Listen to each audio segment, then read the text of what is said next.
Right. Thank you, Richard, for that introduction.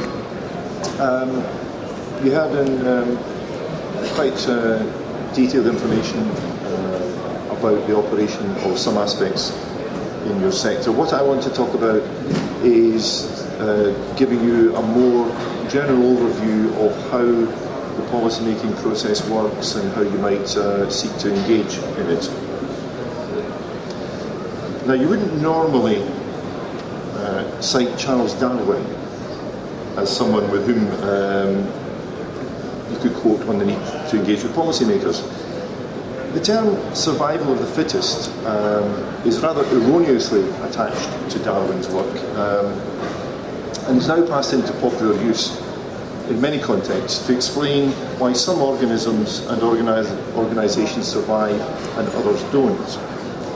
But actually what Darwin meant was that organisms survived and prospered not because they were in the best physical shape, they were fit, the strongest, the biggest. It was because, and I quote, they were better adapted for their immediate local environment.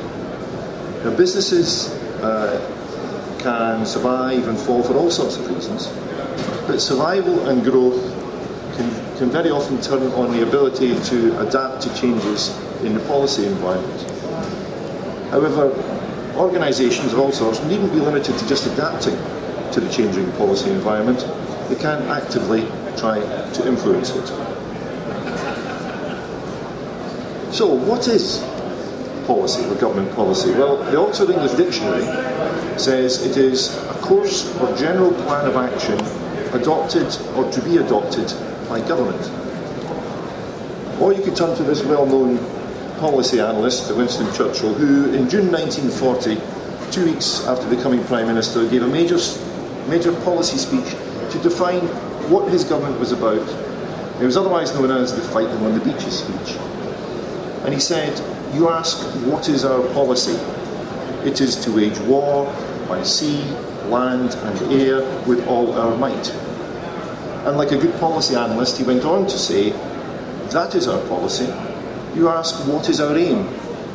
I can answer in one word, it is victory." That was a short and simple statement of his government's policy and objectives, obviously with a lot more detail to follow.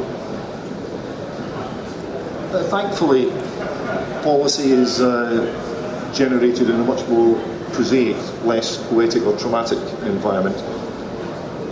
Perhaps best summed up by a more academic definition, which is that policy is a course of action, regulatory measures, laws and funding priorities concerning a given topic put forward by a government entity or its representatives. A bit like Churchill, really. So we'd ask, who decides policy? Well, it doesn't just disseminate from Prime Minister's speeches.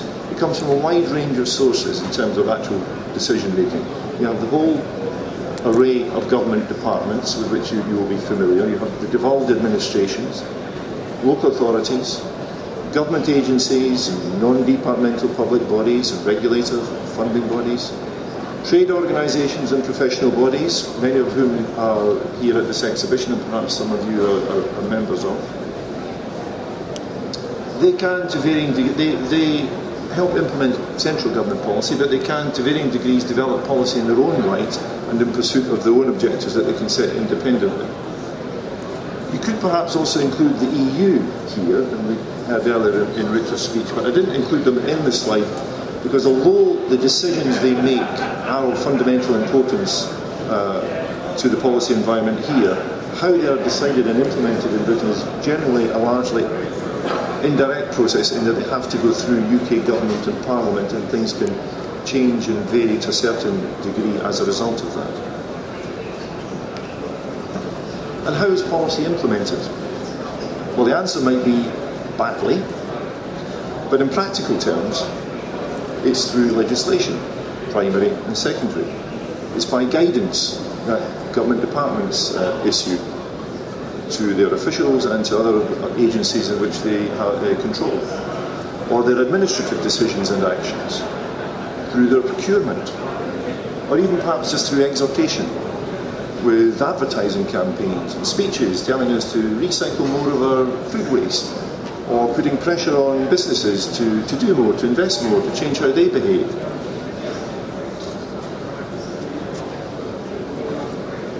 And then the lists get slightly longer when you consider who instigates policy or who can influence policy, who comes up with the ideas. To begin with, you may have party manifestos which give you some sort of guide to how an incoming government may approach certain policy areas. There are long-running issues and the general civil service agenda, and not for nothing is the civil service known as the permanent civil service. There are issues and policy discussions going on all the time, like climate change, security of energy supply, and they don't change as governments change, they continue. Parliament, of course, although it is, you may say, rubber stamps legislation, but it also is a forum in which policy is debated and influenced. And perhaps you could group with that some of the examples that Richard gave, where the courts also can play an important role because their decisions subsequently can affect policy.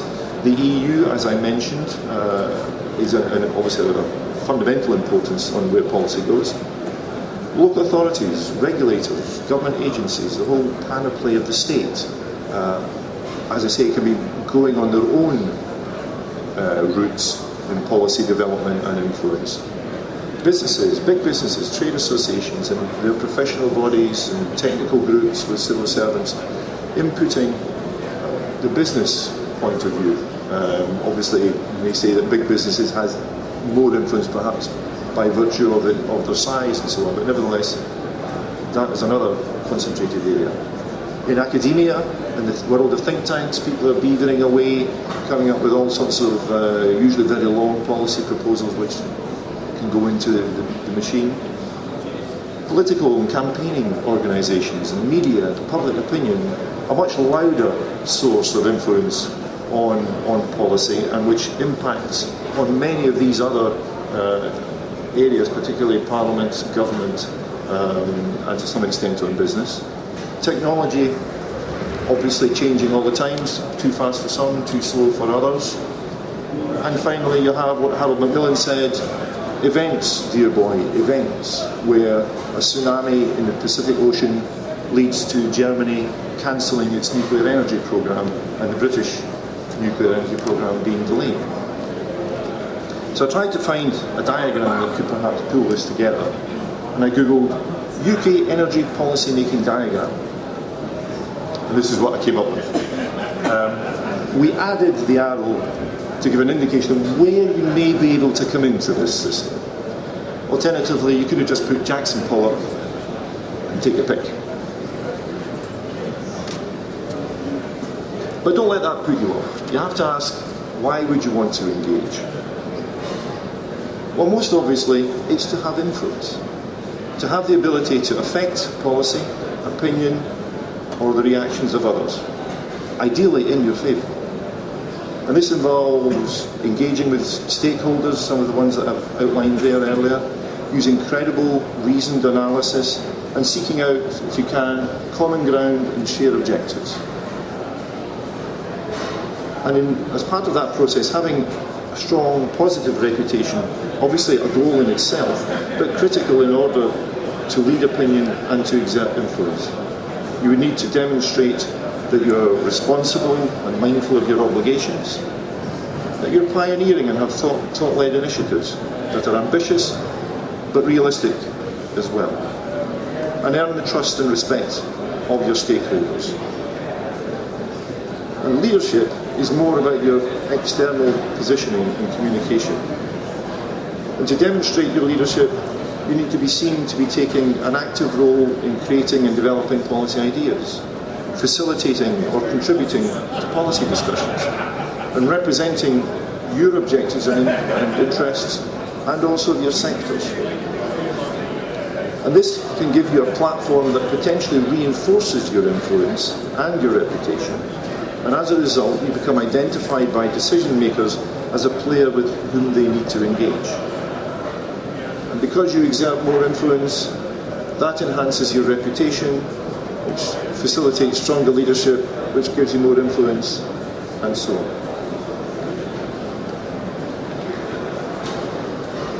Now, it can be quite complex, but it doesn't involve the little black book where lists of friends do you favours. Instead, it's more of a logical process.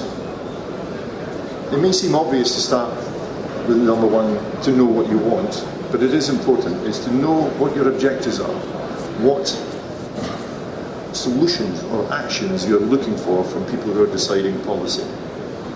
You need to develop a strong case in support of what you are proposing that is factually based, reasoned argument. You need to know your audience in two senses. Know who it is that you need to be communicating with, but also to know them in the sense of where are they coming from? What are their objectives? What arguments might they be susceptible to? And you have to communicate with them by all sorts of means. It can be by serious, lengthy papers, briefings, face-to-face meetings, or it can involve use of media of all sorts, varying from the straight press release to photo calls and stunts to get your point across. And you can do this by putting additional responsibilities on existing staff. You can hire people in-house, or you can use consultants on an ad hoc basis.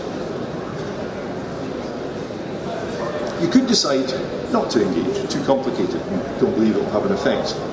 In which case, this is one scenario where basically we leave it to Sir Humphrey, who, as he once explained to his hapless Prime Minister Jim Hacker, my job is to carry out government policy. Almost all government policy is wrong, but frightfully well carried out.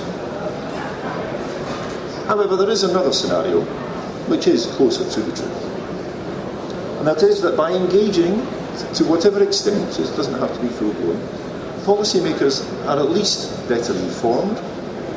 You are better informed about what's happening, why, when, what impact will it have on you. You can gain a higher profile by engaging with policymakers. You can enhance your reputation, both in the policymaking arena, but also among your customers and other stakeholders as well, which in turn gives you greater influence.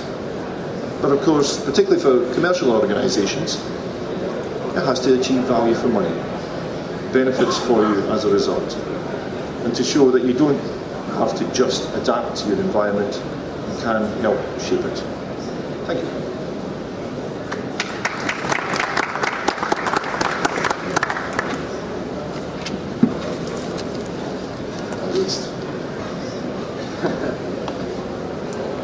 Hey, is it? Sorry, Matt.